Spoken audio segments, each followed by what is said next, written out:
Alloh taologa behisob hamd sanolar bo'lsin. Mana dahiy rahmatni oxirgi kechalari bugun, ertaga inshaalloh dahiy mag'firatga o'tamiz. Tarovihimizni 10-kunlari, Ramazoni sharifning 9-kunlari tugadi bugun.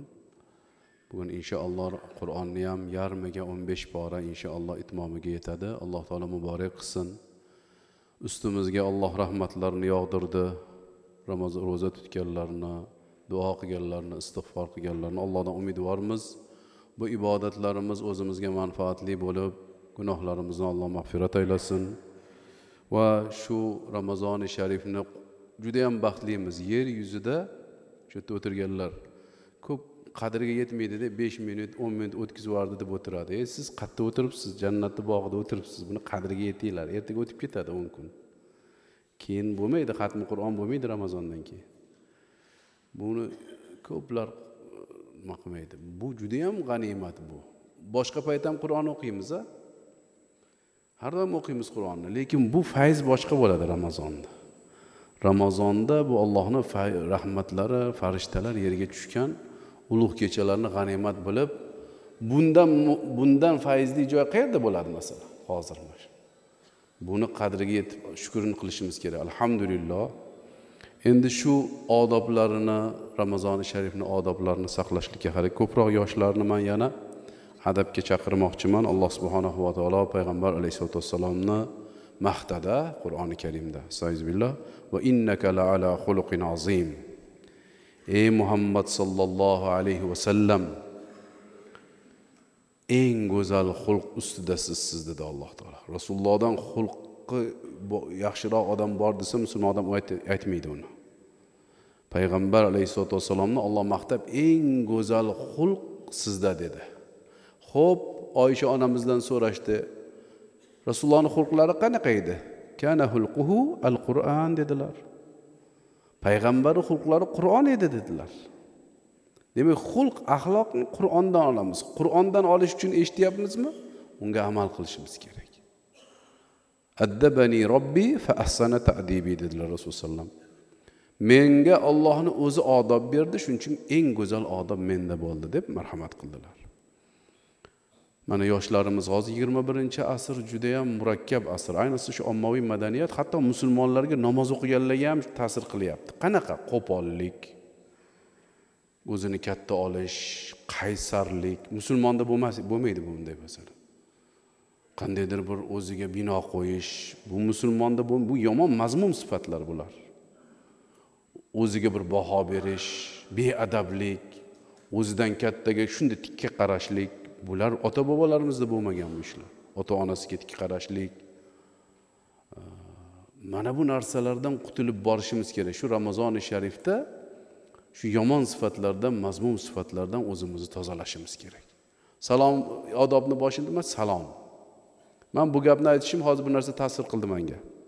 Payg'ambar sollallohu alayhi vasallam Madina Munavvaraga borganlarda, mana yaxshi bilasizlar, Avs bilan Hazraj qabilasi urushib, bir-biri bilan janjal 20 yillab urushardi bir-biri bilan. Hech kelishmasdi-da. O'rtasida hech mehr oqibat yo'q edi. Yasrib deyiladi eski nomi. Nomi eski, keyin Madinatun Nabiy bo'lganda, payg'ambarning shahri bo'lib Madina bo'lib ketgan. Madina degani shahar degani bilasizlar. Kelib aytishdiki, "Ya Rasululloh" deydi ansorlar. Bizning o'rtamizda hech bir mehr oqibat yo'q.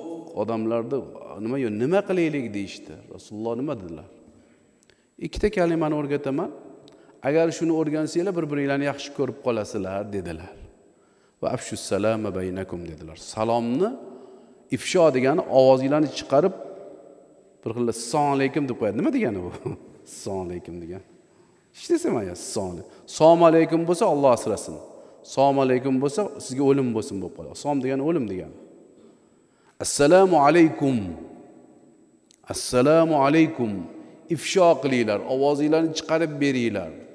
Rasulullohning sunnatlari kim avval salom bergan sunnatga yaqinroq bo'ladi. Rasululloh yosh bolalarga ham salom berganlar. Rasulullohdan oldin hech kim salom bera olmagan. Lekin Imom Buxoriyning rivoyatlarida o'sha rivoyat bilan bizni xalqimiz shuni olgan, yoshlar kattalarga salom beradi, bolalar otasiga salom beradi. Bu odob. Shuni qilaylik. O'sha yerdan chiqib ketyapsam hozir iftorga ketayotgandik. Bir yigit turibdi, ko'rsangiz, nihoyatda o'zi kelishgan yigit. Shunday turgan ekan. Shunday qarab turibdi. Oyna ochiq edi. Assalomu alaykum dedim. Endi eshitmadi desam, men bunday egilib salom berdim. O'g'limiz teng keladigan yigit u. Assalomu alaykum deb eshitmasligi mumkin, to'g'ri, lekin eshitmasa men boshimni qimirlatib bunday qildim. Mana shunday qarab turibdi. Mana shunday. O'zbek o'zi. Bu qanaqa bu gap? Salom olishlik farz. Buni o'rgatmagan ota-onasi o'd deb qolgan. Yonida ozgina puli bor, tamom. Mendan zo'r yo'q deydi. Bu pullar, bu mol dunyolar hammasi vaqtincha narsalar bular. Bu bilan faqat imtihon qilinamiz xolos. Salom, shuning uchun fatavolarda kambag'allarga boylar salom bersin deydi. Hasad ketadi shunda. Kambag'al odam ozgina hasad qilib, bu boy bo'lib ketyapti desa, salom bersa, undan ham boy bo'lib ketgan deydi. Hasad yo'q bo'ladi. Bemorlarga, bechoralarga, keyin kirgan odam o'tirganlarga salom berish kerak. Piyodalarga, markabdagilar, mana mashinada ketyapsizmi, zo'r mashinada. Bir kambag'al qo'shningiz bo'lsa, to'xtab salom bering. Hamma narsani odobi bo'ladi. Salomni mana shu masjiddagilar yigitlar shu sunnatni tiriltiraylik, katta 400 ta shahidni savob beriladi dedilar Rasululloh sollallohu alayhi vasallam. Bitta sunnatni yaxshi ihyo qilinsa. Nima qilish kerak? Siz salom beravering. Sahobalar o'rtada daraxt bo'lib qolsa, daraxtdan o'tgandan keyin ham bir-birlari bilan salom berishar ekan. Assalomu alaykum. Salmon Farsi Abdulloh ibn Umar ko'p bozorga boradilar. Salmon Farsi aytdilarki, nima bozorga borasiz? Hech olib kelmaysiz dedilar. Yo'q, men musulmonlarni bozorda salom berishga o'rgataman. Shunda baraka kiradi bozorga dedilar. Qani endi bozorda hamma assalomu alaykum va alaykum g'od deb o'tib ketaveradi. O'zbekni bolasi musulmon. Qanaqa gap bu? Mana hatto masjiddagilar yigitlar, to'g'risini aytinglar, salom berasizlar. Taniganga ham, tanimaganga ham salom berdilar Rasululloh. Indamay salom berma, haligi bola o'zi kelishgan bola, ko'zingizga shunaqa sovuq tuyuladi salomlashmagan odam. Mana shunday turib devorga o'xshab tursa bo'lmaydi-da odam. Shuning uchun salomni hammamiz joriy qilaylik. Ota-onamizga salom, Rasululloh uyga salom berib kirganlar, Oysha onamizga assalomu alaykum. Salom berib, salomni hammamiz beraylik. Bu qorakam aytardilar, Alloh rahmat qilsin, Abdulaziz qorakam. Daraxtni mana olmalar pishib ketsa egilib ketadi, uni mevasi ko'p-da. Mevasi yo'q odam ham shu g'od deb turadi, mana shu tikka o'zini katta olib. Shuni ichida hech narsa yo'q shuni. Ichida bir narsa bor odam juda ham tavozuli bo'ladi yigitlar. Mana shu o'zingizni katta oldingizmi, o'ylangki ichingizda hech narsa yo'q. Bo'm-bo'sh. Shuning uchun mana bu narsani sizlardan iltimos yoshlar, hammanglar bir-biringizlarga mana chiqqanda ham, kirganda ham tanishib olasizlar. Mana siz mana birinchi safdagi 4-saf tanimaysiz, hozir salomlashib ketsangiz, og'ayni bo'lib qolasiz. Bir ko'rganingizdan keyin shu birga Qur'onni xatmida turganmiz deb innamal mu'minuna ikhwatun aka-uka bo'lib qolasiz. Bu juda ham muhim masala. Buni olinglar. Hozir biz xatm o'qishimizdan muhimroq narsa bu. Bilib qo'yinglar bu. Agar biz xatm o'qiversak, bir-birimizga xo'mrayversak, u xatmimizda fayz bo'lmaydi. Buni yaxshi bilib olinglar bu. Ba'zi bir odamlar bunga e'tibor qilmaydi-da, tezroq tapir-tupir o'qib ketaversam bo'ladi. Unda bo'lmaydi u. Sifat kerak bizga. Ikkinchi masala, hamma narsani odobi bor. Yana bitta menga ta'sir qilgan narsa, taomni ham odobi bor. Ayniqsa mana shu Ramazonda taomlanish odobini o'rganishimiz kerak, azizlar. Taomni odobi mana ozroq yeyishlik va ehtiyot bo'lish kerak. Rasululloh sallam jamoatga keladiganlar sarimsoq piyoz yesanglar yaqinlashmanglar dedilar jamoatga. Hatto Abdulloh ibn Ummu Maktum ko'zlari ko'rdi, kechasi kela olmayman desa, "Yo'q, kelgin jamoatga kelgin" dedilar. Ijozat bermadilar baribir. Ko'zing ko'r bo'lsa ham kelgin dedilar. Lekin sarimsoq piyoz yeb kelgan kirmasin dedilar masjidga. Nega? 3-4 kun bo'ldi, bir iftorda o'tirsak, bir akamiz subhanalloh. Bir nimaga qaymoq bor ekan, nimada? Pelada qaymoq yarim unga choy quydilar. Xayr mayli. İçiga 2 ta novvot soldilar. Keyin qaynab turgan somsani uni ichiga so'rdilar. La ilaha illalloh. O'shani yeb turdilarda, yeganlardan keyin bir baliq kelib qoldi. Uni ichida sarimsoq piyoz bor ekan. Uni ham yedilar. Shu bilan bir kekiruvdilar, bu xonadonda farishta qolmadi umuman. Farishta qolmadi bu xonada. Shunaqa ham ovqatlanadi musulmon. Oshqozon ham dabdala bo'ldi. Qaymoq, anaqa nima? Novvat, yog'li ovqat, yana u ichida sarimsoq, la ilaha illalloh. Shunaqa ham ovqat yedimi odam? Bu sarimsoq piyoz qo'ymanglar anaqa iftorlarga. U hidi yomon bo'ladi. Mana kelayotganinglarda ham misvoqlar qilib, kelinlarga aytinglar. Biz uyda ahliga aytamiz. Naskiylarga atir sepib qo'ysin. Hozir sizlarni oyog'inglarni tegib sajda qiladi. Yomon hid kelmaydi musulmondan. Farishtalar qochib ketadi. O'sha aytayapman, o'sha xonadonda bitta farishta qolmadi. Hammasi bittaki masjidga kelib kirsalar, farishta qolmaydi. Farishtalar Rasululloh aytdilar, badbo'y narsani yomon ko'radi dedilar. Shuning uchun sal yeyishda ham e'tidol qilib, mo'tadillik bilan, keyin nima yeyotganini e'tibor qilib, xushbo'y bo'lib, mana telliysizlar yigitlar, yoshsizlar, atirlarni sepib, bu namozga misvoqlar qilib kelish kerak. Bu sunnat bu. Sizdan badbo'y. Yana uni ichidachi yana qiziq joyi bor. U o'sha narsalarni yeb bo'lib chiqib, biz shom o'qiyotganda sigaret ham chekib keldilar. Endi u kishini oldida o'tirishga ayting endi. Tamom bo'lasiz-da, bu qanday bu? Bunaqa bo'lmaydi musulmon odam. Musulmon odam Rasululloh vattib, xushbo'yni yaxshi ko'rdilar. O'zlari xushbo'y edilar Rasululloh. Bitta bolani boshini silasalar, xushbo'y bo'l. Lekin Oysha onamiz xushbo'ylarni yana surardilar o'zlariga. Xushbo'y suringlar.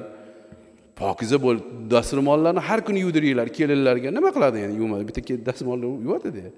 Yuvib, dazmollab, ko'ynalaringlar toza, kelganda bu yerda xushbo'y bo'lib tursin. Mana iloji bo'lsa, men ko'p aytaman, men ko'rdim Madinalarda. Shu joy namozlarga yoningizda xushbo'y bo'lsa, bunday surib qo'yinglar. O'zingiz maza qilasiz, subhanahu robbiyal a'lo deganda, peshonangiz tekkanda o'sha yerda xushbo'y kelib tursa, juda rohat qilasiz. Xushbo'y bo'lish kerak. Rohat bu. U unaqa bo'lmaydi. Bu yerda bir yomon hidlar, ter hidlari bunaqalar bo'lmaslik. Mana bularni ham bilishimiz kerak. Mana shularga amal qilishimiz kerak. Keyin yosh yigitlar, badavlat kishilar. Badavlat kishilar pulim bor deb birov-birovga qattiq gapiraveradi. Yo'q. Badavlat kishi haqiqiy aslzoda bo'lsa, o'zini kambag'aldek tutsin boyligi. Alloh yana ziyoda qiladi. Siz kambag'al odam oldida juda ham kamtar tuting o'zingizni, Alloh yana ziyoda qiladi. Ozgina bir narsaga ega bo'lib qolsangiz, hech kim mensimasa, u odam shu namozxonlarning ichida bor shunaqalar. Namoz o'qiydi, ro'za tutadi, hech kim mensimaydi. Rasululloh aytdilar, kibrli kishilar jannatga kirmaydi dedilar. Demak, foydangiz bo'lmaydi o'qiganingiz. Shuning uchun kibr havoni tashab o'tib ketadigan dunyo. Yigitlar bilib qo'yinglar. Biz o'zimiz ham yoshligimizda shunaqa bo'lganmiz. Shunaqa bo'lmaylar deb aytayapmiz.